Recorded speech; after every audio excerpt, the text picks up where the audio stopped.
The Doomslayer is a man of action and doesn't feel the need to speak when others talk to him. He doesn't let anyone get in his way or stop him from completing his mission. We know his past and his accomplishments, but how did the Doomslayer or Doomguy become so angry? Did he have a family that was lost in his original timeline? Did his journey through space and time make him see unspeakable things or cause him to be traumatized? There can be many reasons why the Doomslayer is so angry and why he doesn't speak anymore. In this video, I will be digging into the history of the Doomslayer and find out why he no longer speaks and what motivates him to rip and tear until it is done. How's it going, everyone? Hope you're all having a great day so far. Not too much longer until the release of the Ancient Gods DLC, so I wanted to cover some topics that I haven't focused on lately and build up some more hype for the expansion. If you are new here and love everything about Doom and similar content, then be sure to subscribe and set up notifications if you enjoy what you see here. I really appreciate all the support on the channel and hope to continue building a strong Doom community. Alright, let's get going. Throughout the events of Doom Eternal, we have come to know that the Doomslayer is indeed the Doomguy from the original games. Being that same person, he has quite the history with the Dark Realm and the insanity that the UAC brings to the table. We know that Doomguy survived the initial Hell invasion in his timeline on the moon bases orbiting Mars such as Phobos and Deimos, Hell, and the planets of Earth and Mars. However, I think it would be important to know a bit more of his background prior to the events on the Phobos moon base. The original games don't shed a ton of info on his background or who he really is, but through the lore of other games over the years, we find that he disobeyed orders to fire upon civilians on Earth and consequently punched his commanding officer, resulting in him being transferred to Mars. That's about the earliest we know, but in Doom Eternal it kind of implies that he had a family. At this point, it is pure speculation to say that the family either died prior to the insubordination or during the Hell invasion on Earth. I'd like to say that his family would have died during the Hell invasion, because while he was on Phobos, his family would have been a good motivation to help him continue through the nightmare. Upon arriving on the moon base, he stayed with the shuttle while his team investigated the incident that was reported back on Mars. After his entire team was killed, he had no choice but to fight through the demons as he couldn't fly the shuttle. Now, of course, he could have known how to fly it since the shuttle might have had some kind of autopilot due to the advancement of technology at that time, or he was the kind of person that knew that if he left the moon base and returned to Mars, he would have been forced to return back with more Marines to die. I wish we knew more about his military background and what accomplishments helped him survive the demon onslaught. Given that he was just a human and a descendant to BJ Blazkowicz, it was almost pure luck that he even survived the incident. I think he quickly came to the realization that if these demons make it to Earth, humanity will have no chance of survival, including his family. When your family or loved ones are at risk of dying, or whatever the case may be, your instincts and adrenaline go through the roof. I think Doomguy also had quite the training and background that helped him survive and adapt to his situation. So knowing the idea that his family could be at risk would be a big reason why he became so angry. However, finding his pet rabbit Daisy killed by the demons would be more fuel to his rage.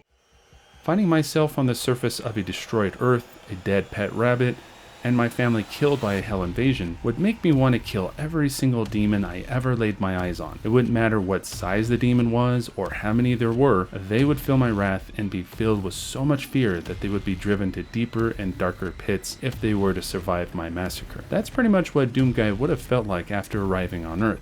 The demons made it personal and made the wrong guy mad. The source of the invasion was within Doomguy's hometown, and if he had his family there, they would have already been killed or become the demons that he had come to despise so much.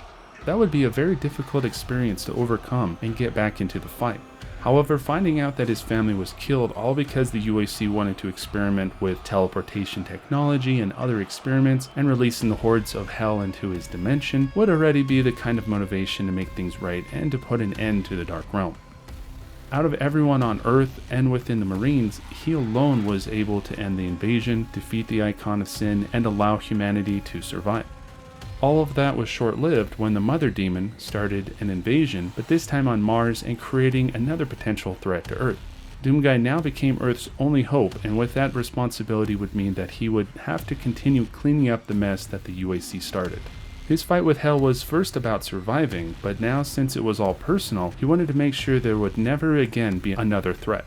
Within the events of Doom 64, he goes back to Mars, fights the demons, and eventually defeats the Mother Demon. The new ending allowed us to see somewhat of a transition between that game and when he stumbles upon the people of Argenta. Up until that time, Doomguy was fighting in hell for who knows how long, and when he comes across the Sentinels, he was covered in a combination of his blood and of the demons that he killed. The flashbacks within Doom Eternal make it seem that Doomguy was almost at a breaking point. So once the Sentinels threw him into the Colosseum to fight against criminals and lowlives and earn a place at the front lines, it would have been a big change from being Earth's mightiest warrior to a nobody. After proving himself a worthy champion in the arena, the Con Maker wanted to know more about the demons that he spoke so much of. Not long after, the hordes of hell found their way to Argenta and began their invasion upon the Sentinel people.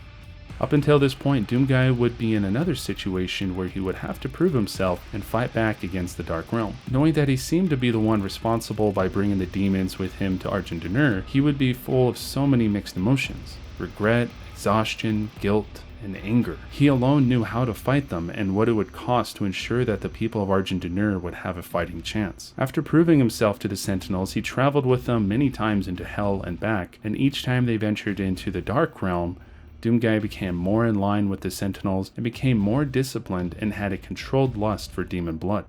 Just being a Marine would have disciplined him enough to survive the events in his dimension, but the Sentinels were more primitive yet disciplined, much like the Greek Spartans. The Sentinels would train themselves from an early age and overcame many trials throughout their history. With this new experience under his belt, Doomguy could now fight the demons better than he ever could before. As time went on, we know that the tide of the war changed when Doomguy was blessed by the Seraphim and became the Doomslayer, who could now fight the demons he hated so much with even more power, speed, and ferocity, while creating a strong morale among the Night Sentinels. He would be considered a god, a warrior Khan, and the great slayer that was prophesied. Once the Sentinels and Makers started to get an edge on the war with the demons, the Khan Maker made it a priority to obtain the essence in order to create Argent Energy. After the Doomslayer discovered how the energy was created, I would imagine how pissed off he would have been. He fought hell for many years and saw the same thing happen where people were taking advantage of the powers within hell for a benefit that will eventually cause the downfall of a civilization. It was around this time frame that he remained silent and never spoke another word. I feel that he just had enough of the BS and gave up on the stupidity of people that talking would be a waste of time. He was literally the strongest person alive at that point, and who would want to upset the Doomslayer in his presence? Definitely not me. He made it a priority to set things back in order. This time, he not only had to deal with hell, but the Separatists and the Makers as well. The Doomslayer never got himself involved with politics or the dealings of the Sentinel people, and for good reason. Within the lore, it is implied that he might have become a king among the Sentinel people, but considering he fought in hell with the Night Sentinels for so long, his anger blinded him from what was happening to the people of Argenta. They became corrupt after partaking of the elixir, or rather Argent Energy, and depended so much on the will of the Khan Maker. He now had a new hatred towards the Khan Maker for allowing Argenta to suffer in order to live longer and avoid the transfiguration. The Makers were all too willing to side with the Dark Lord in order to receive a constant flow of Argent Energy up to Urdak and led faithful worlds to the slaughter at the hands of the demons. I don't know what would make you more angry, the UAC accidentally opening a portal to hell, or an angelic race offering up worlds as sacrifices to the Dark Realm, all to just live longer. At this point, the Doomslayer has seen enough and knew that no matter what, Argent Energy must be ended no matter the cost. This was apparent when he was awakened during the events on Mars in a new dimension after being trapped in a sarcophagus for millennia. Samuel Hayden tried to save the production of the energy, but the Slayer knew it must be stopped in order to put an end to the Maker's deal with hell. Yes, there would be an energy crisis on Earth, but in the eyes of the Doomslayer, who has seen the negative effects of the energy firsthand, it would be worth it in the long run. Having to deal with a new version of the UAC would not be something the Slayer would want to handle again. Thankfully, he was already well equipped and able to put an end to the flow of Argent Energy within this new dimension. Unfortunately, Hayden didn't want it to end so easily, so he stole the demonic crucible and sent the Slayer to an undisclosed location. Once again, the Slayer had to start over and deal with yet another hell invasion on Earth. I can only imagine what was going through his mind at this point. He has dealt with so much death and destruction on both sides and sacrificed so much just to be thrown into chaos yet again. This is why the Doomslayer is the angriest person in the entire universe. I can't think of too many other characters in other games that have gone through similar situations and still had the motivation to finish an eternal struggle. The ending words of Novik after defeating the Icon of Sin make so much more sense, as his fight is eternal. The Slayer will continue to fight against the forces of hell forever, and be cursed to deal with the outcomes of each victory. Even after defeating the Dags, the Khanmaker, and the Icon of Sin, his journey is far from over. The DLC of the Ancient Gods will show us how he will continue his struggle and eventually take the fight to the Dark Lord himself, and maybe put an end to the Dark Realm for good.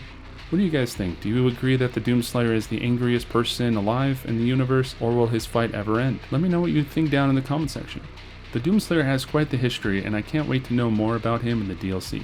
I hope you all enjoyed this video, and if so, be sure to like, subscribe, and share it so that we can get it out there more and help the channel get more attention. If you didn't like the video, be sure to let me know what I can work on to make my future videos better. Also, if you have any topics that I haven't covered yet, be sure to let me know down in the comments. Check out my social media accounts at RipNtear Gaming to see other things over there.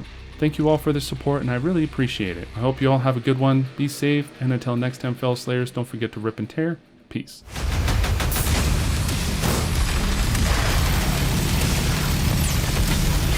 We work to resurrect the only ones who can save this world.